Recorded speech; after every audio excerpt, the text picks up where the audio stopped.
What's up gamers, Jim here, and today this video is going to be so controversial, but also it's going to be a tutorial on how to fix Ark Survival on Stadia. You're probably wondering what the hell am I talking about, how do you fix Ark Survival? Oh man, this video is going to be so juicy.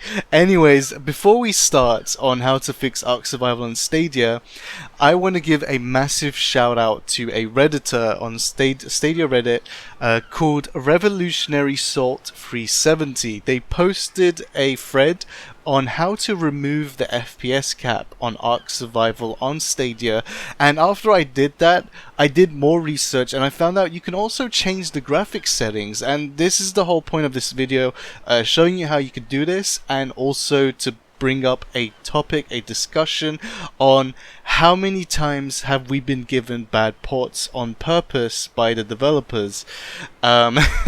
I know that's quite an argument to make, but I am super passionate about this. I'm so annoyed, let's just say, and I've been saying this for over a year now, and I'll get to that. Anyways, so first things first, all of the commands that I'm going to do will be in the description. You can do it yourself as well. You do need mouse and keyboard, so if you're playing Stadia, make sure you have mouse and keyboard plugged in. If you're playing on Stadia, let's say whatever, like Stadia PC, so you do need mouse and keyboard. Anyways, if you play PC games, you might be aware of console command keys. It's always the same button, doesn't matter what PC game you play.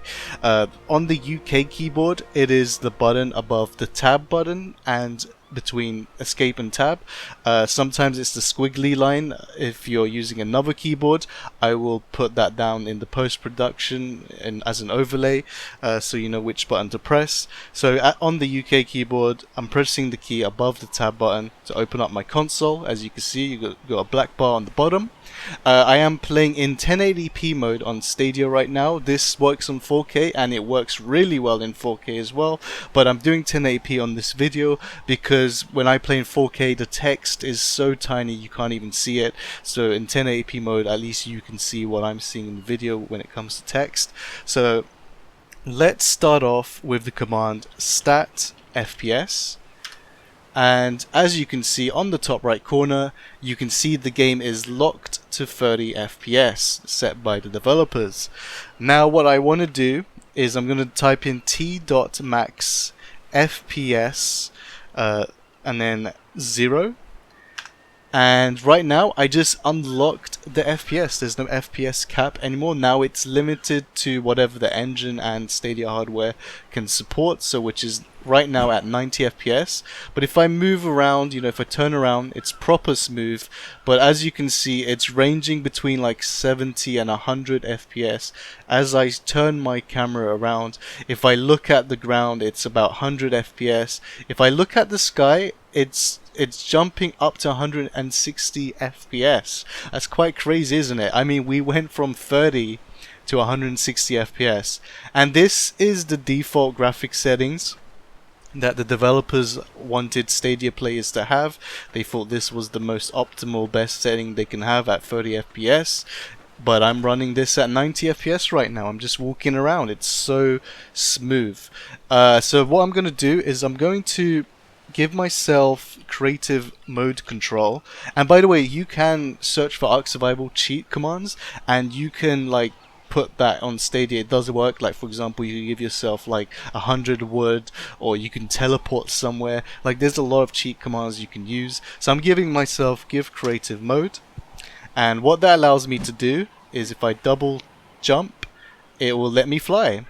And why I want to do this is because I want to show you the graphics as I as I change them one by one. So let's just find like a nice spot. Maybe like this. I think this is a nice spot. Maybe a bit back. I just want to see the water effects as well. I think that's a nice spot to have, right? So let's change the graphics settings one by one. The first setting I want to change is the view distance. This is like number one, a big complaint that Stadia players have. The view distance is too low. And also, as I change these, pay attention to the FPS on the top right. Right now we're averaging about 80. So let's type in sg.ViewDistanceQuality 100. So that's max. I'm going to put it on max view distance. And there you go. I can actually see the trees were so far away, even like towards the mountain areas. And look at the FPS, it's still 70. And mind you, because I'm in the sky, because I'm in an upper elevated area, the game is going to struggle more to run the game because there's more area for me to see. If I'm in the island itself, I'm gonna have increased FPS, maybe 80 or 90. But because I'm in the sky, I have more area to see, so it's gonna take more of a hit. But the thing is, all I did was change the view distance, and it's still running around 70 FPS. So let's change some more stuff. sg.PostProcessQuality. Now technically, you could put this as free, it's the same thing as 100, but I'm just going to do 100, just like OCD thing. So I'm going to set it to 100, it defaults to free, and there you go.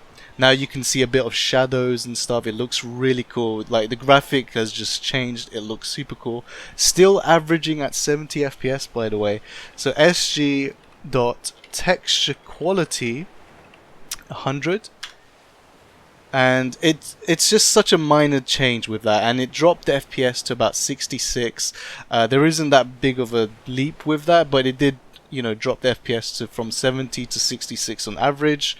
Let's do sg.TrueSkyQuality 100. Still 66 FPS. Can't really tell any differences with that. So sg.ShadowQuality. Oh, if I can spell shadow quality right. Shadow quality 100.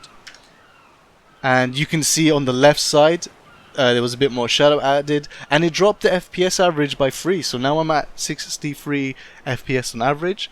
And then we got last one, sg.EffectsQuality 100. And I don't really see any difference with that. But it averaged it to 61 FPS. The point is, I'm running the game at 60 FPS. I set a lot of things to max. Let's go down here. There we go. So I'm in the island now, so it's averaging about 70 FPS. So this is what like normal gameplay would be like, and it's so smooth. As I say that, I did stutter there. So anyways, my point is with the stuttering, it stutters because it's designed that way. It's just bad coding. It's got nothing to do with the hardware. It's to do with cooling data, like with the RAM. So when the game can't find the data it's looking for, it pulls it and it freezes the game until it gets that data and then resumes. That's why it stutters.